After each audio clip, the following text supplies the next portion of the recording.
கடவுளுக்கு நீ ஏதாவதொரு வாக்கு கொடுத்திருந்தால் அதை நிறைவேற்றுவதில் காலம் தாழ்த்தாதே.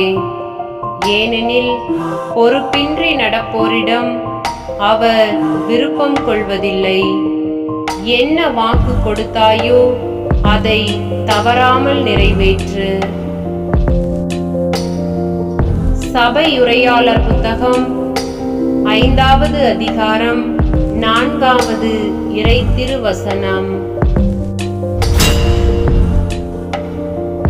மன்றாடுவோம்.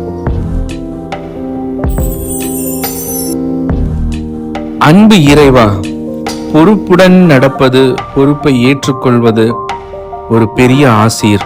காரணம், அது கடவுள் எங்களுக்காக கொடுத்த ஒரு கட்டளை. அதை நிறைவேற்றுகின்ற பொழுது எண்ணற்ற ஆசீரை நாங்கள் பெறுகின்றோம். இதோ இவ்வார்த்தை எங்களுக்கு கொடுக்கின்ற அழைப்பு. நீர் கொடுத்த வாக்கை நிறைவேற்று, அதை கவனமுடன் செய்து முடி. அப்படி கவனமுடன் நிறைவேற்றுகின்ற பொழுது நான் ஆசீரை பெற்றுக்கொள்கின்றேன். ஆண்டவர் எனக்கு அவர் கொடுத்த வாக்குறுதியை நிறைவேற்றுகிறார். அதே ஆசையை இன்றைக்கு நான் பெற்றுக்கொள்ள அருள் தாரும். ஆமென்.